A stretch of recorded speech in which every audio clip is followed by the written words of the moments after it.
Hello সকলকে স্বাগতম জনাইছোঁ অন্য এটা ভিডিঅ'লৈ আৰু যাবলৈ ওলাইছোঁ বেচৰকাৰী জাতীয় বিদ্যালয় কাৰণ 5 ছেপ্টেম্বৰ তাত প্ৰগ্ৰেম হ'ব কালি যাব আমি দেখুৱাম যিহেতু ভিডিঅ'ত মানে ঘৰৰ পৰা গৈছোঁ ভিডিঅ'টো এখনতে চাই দিব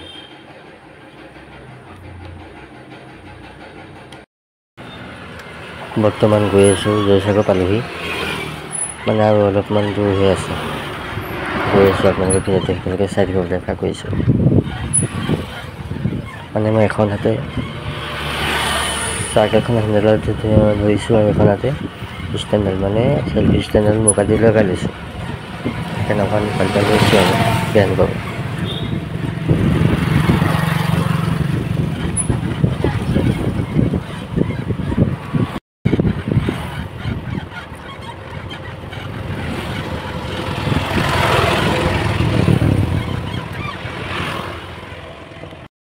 আৰু জাতীয় বিদ্যালয়লৈ সোমোৱা এইটো ৰাস্তা আৰু ওচৰতে এইটো ষ্টেডিয়ামটো ষ্টেডিয়ামটো আছে আৰু অকণমান দূৰ যাব লাগিব সেই দুৱালৈকে সেইখনলৈকে যাব লাগিব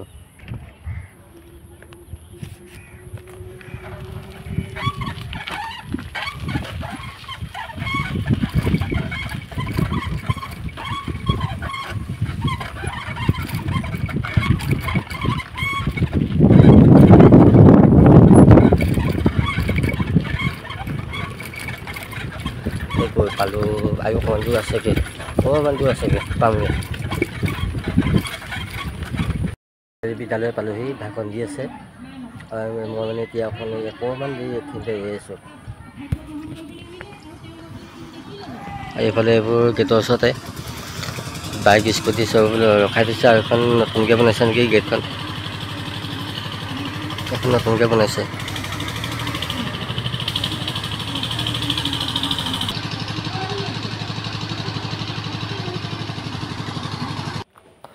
এয়া হৈছে সম্বৰ্ধনা অনুষ্ঠান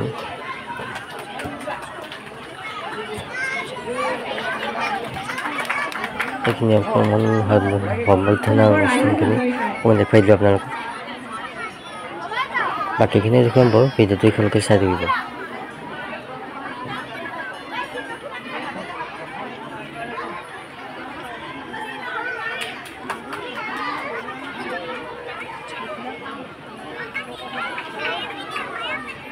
আৰু তেখেতক সম্বৰ্ধনা জনাব দীক্ষা গগৈ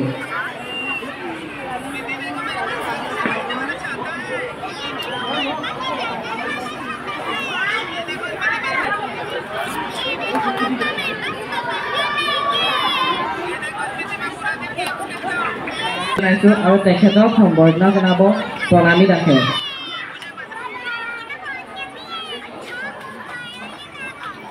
আৰু এইখিনি হৈছে মানুহখিনি মানে গাৰ্জেনতে আৰু ষ্টুডেণ্ট একেলগে বহি আছে মানুহ হৈছে মানে স্কুলৰ ল'ৰা ছোৱালীখিনি আৰু গাৰ্জেনখিনি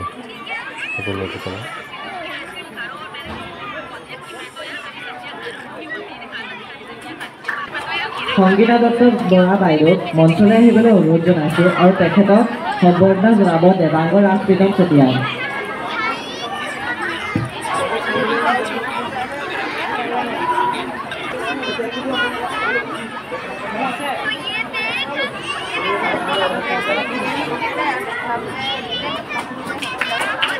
আৰু তেখেতক সম্বৰ্ধনা জনাব চামিনা বেগমে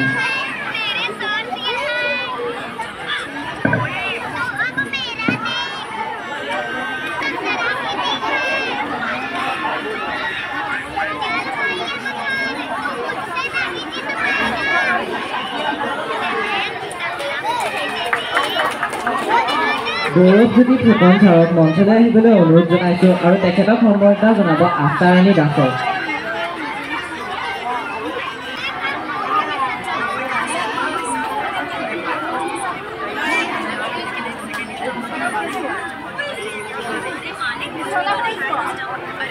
সৈয়দা তৌহিদা ইয়াসমিন বাইদেউক মঞ্চলৈ আহিবলৈ অনুৰোধ জনাইছোঁ আৰু তেখেতক সম্বৰ্ধনা জনাব অভিজ্ঞান দাসে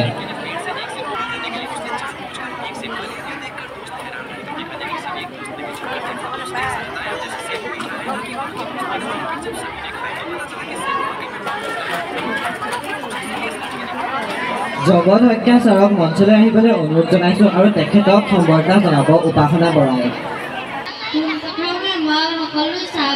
অকণমানিকে 5 ছেপ্টেম্বৰ আজি যিহেতু 5 ছেপ্টেম্বৰ শিক্ষক দিৱস তাৰ বিষয়ে অলপ ক'বলৈ গৈছে সি কৈছে ধুনীয়াকৈ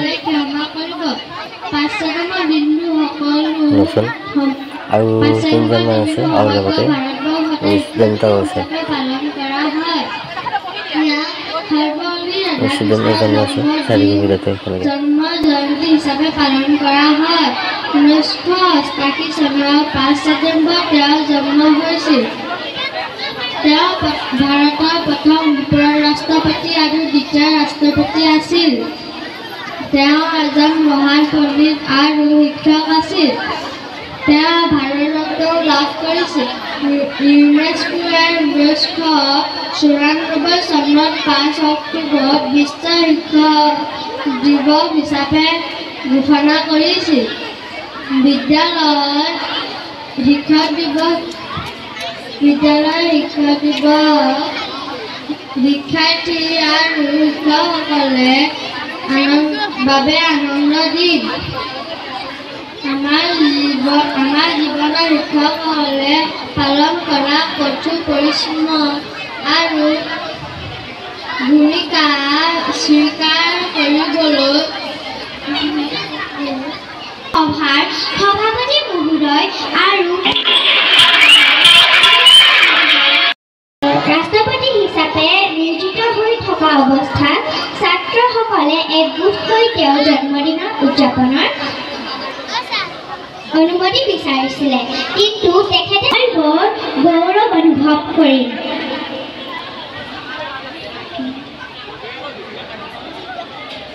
তেতিয়াৰ পৰাই অৰ্থাৎ 1962 চনৰ পৰাই শিক্ষক দিৱস পালন কৰি অহা হৈছে শিক্ষক হ'ল আমাৰ জীৱনৰ সেইজন ব্যক্তি যিজনে আমাক সদায় উৎসাহিত কৰে ভুলবোৰ আঙুলিয়াই দিয়ে আৰু আমাক সাহসী হ'বলৈ শিকায় শিক্ষকসকলক মমবাতিৰ দৰে তুলনা কৰা হৈছে নিজে জ্বলি আমাক পোহৰ দিয়ে যাৰ পৰা আমি জ্ঞান লাভ কৰিব পাৰোঁ গতিকে আমি শিক্ষকসকলৰ কথা মানি চলিব লাগে আৰু তেওঁলোকক সন্মান কৰা উচিত শেষত সকলোকে পুনৰবাৰ কৈছোঁ শিক্ষক দিৱসৰ অলে শুভকামনা যাচি মই মোৰ বক্তব্য সামৰণি মাৰিছোঁ মঞ্চলৈ আহিবলৈ অনুৰোধ জনোৱা হ'ল মোৰ নাম শ্ৰী তেজস্বিনী বৰুৱা गुरु ब्रह्मा गुरु विष्णु गुरुदेव महेश्वर गुरु साक्षात परम ब्रह्मा तस्मै श्री गुरुवे नमः तस्मै श्री गुरुवे नमः ब्रह्मा विष्णु महेश्वर চিৰকাল বন্দিত হৈ আহিছে দেশত ভৱিষ্যত প্ৰজন্মৰ জীৱন গঢ়াত শিক্ষা গ্ৰহণ কৰে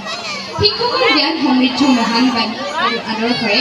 মহিয়ান হৈ একোখন দেশৰ ভৱিষ্যত প্ৰজন্ম প্ৰকৃত শিক্ষক ত্যাগ আৰু জ্ঞানৰ প্ৰতিনিধিত্ব ভাৰতৰ এগৰাকী মহান শিক্ষক তথা আন্তৰ্জাতিক খ্যাতিসম্পন্ন দাৰ্শনিক ডক্টৰ সৰ্বপল্লী ৰাধাকৃষ্ণনৰ জন্মদিন 5 ছেপ্টেম্বৰ দিনটো ভাৰতৰ শিক্ষক দিৱস হিচাপে পালন কৰে তেওঁ ভাৰতৰ প্ৰথম উপৰাষ্ট্ৰপতি আৰু দ্বিতীয় ৰাষ্ট্ৰপতি আছিল শিক্ষকসকল হৈছে সমাজ এখনৰ মেৰুদণ্ড ৰাধাকৃষ্ণনে বিশ্বাস কৰিছিল যে যদি উচিত পদ্ধতিৰে শিক্ষা দিয়া হয় তেন্তে সমাজৰ পৰা অপশক্তিক বিনাশ কৰিব কাৰণ মানৱ সভ্যতাৰ বিকাশৰ বাবে শিক্ষাতকৈ শ্ৰেষ্ঠ আৰু একো নহয় সেয়ে শিক্ষাক তেওঁ বেছি প্ৰাধান্য দিছে শিক্ষকসকলে তেওঁলোকৰ চৰিত্ৰ বুদ্ধি আৰু ভৱিষ্যত গঢ়াতে গুৰুত্বপূৰ্ণ ভূমিকা পালন কৰে তেওঁলোকে কেৱল জ্ঞান প্ৰদান কৰাই নহয় মূল্যবোধ নৈতিকতা আৰু জীৱন দক্ষতা প্ৰদান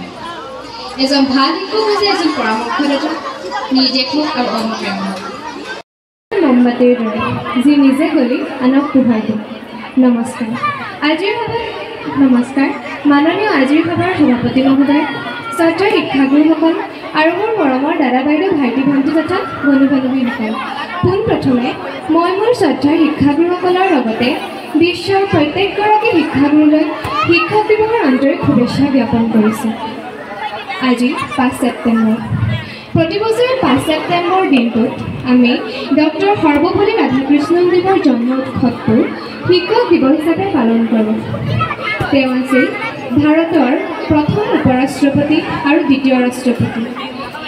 তেওঁ দ্বিতীয় ৰাষ্ট্ৰপতি আছিল যদিও সমাজত এজন শিক্ষক হিচাপে পৰিচয় দিবলৈহে ভাল পাইছিল। তেখেতৰ জন্ম হৈছিল 1888 চনৰ 5 ছেপ্টেম্বৰ তাৰিখে তামিলনাডুৰ মাদ্ৰাজ নগৰৰ ওচৰৰ তিৰুতনি নামে এখন গাঁৱত। তেখেতৰ পিতৃৰ নাম আছিল সৰ্বপল্লী বীৰস্বামী আৰু মাতৃৰ নাম আছিল সীতাম্মা। 1962 চনত ভাৰতত পোনপ্ৰথমবাৰৰ বাবে শিক্ষক দিৱস পালন কৰা হয়। ডক্টৰ সৰ্বপল্লী ৰাধাকৃষ্ণন দেৱে 1954 চনত ভাৰত ৰত্ন উপাধিৰে বিভূষিত কৰা হয়।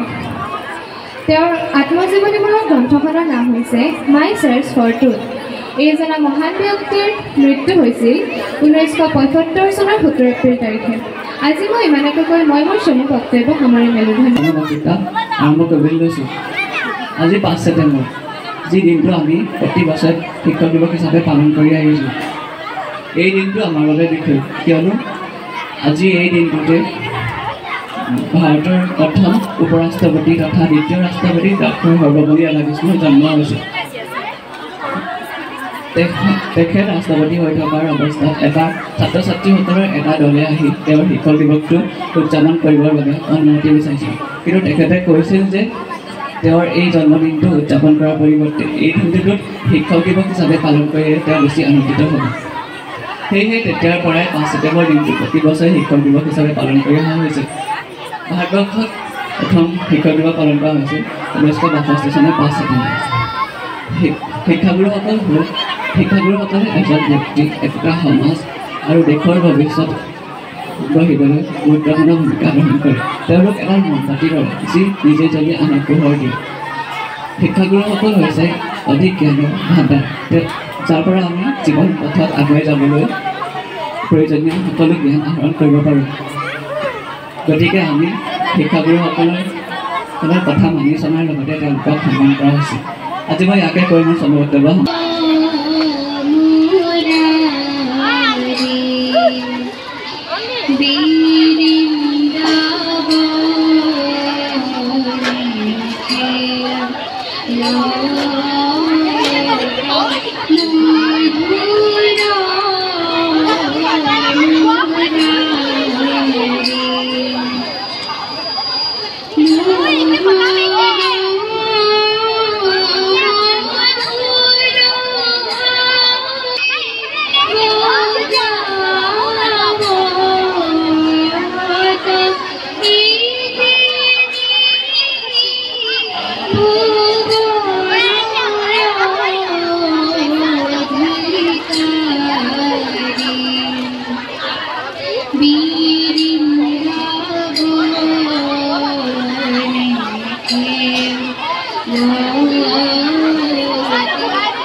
আৰু এয়া হৈছে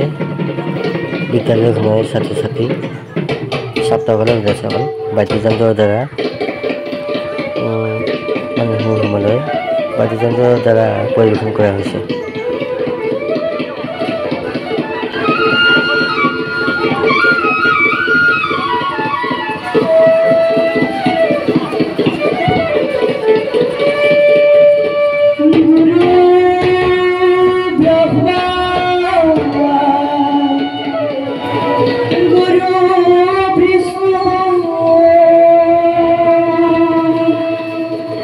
Guru Dev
পুৰণীয়া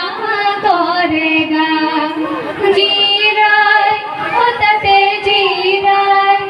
গাতে লগাই কৰে বা ও হালে জালে ও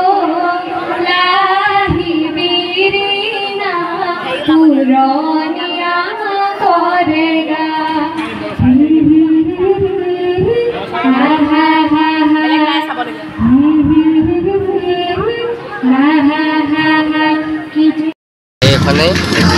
এইফালে আছে জাতীয় বিদ্যালয়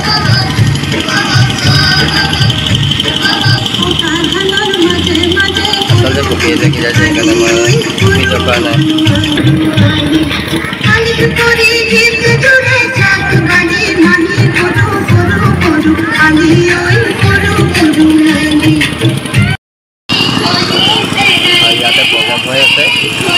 ইয়াতে প্ৰগ্ৰেম হৈ আছে আৰু এইফালে তাত খানা হৈ আছে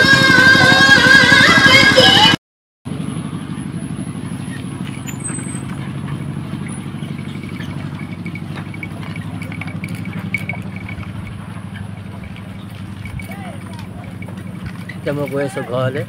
ভিডিঅ'টো ইমানেই আছে লাইক শ্বেয়াৰ আৰু ছাবস্ক্ৰাইব কৰি দিব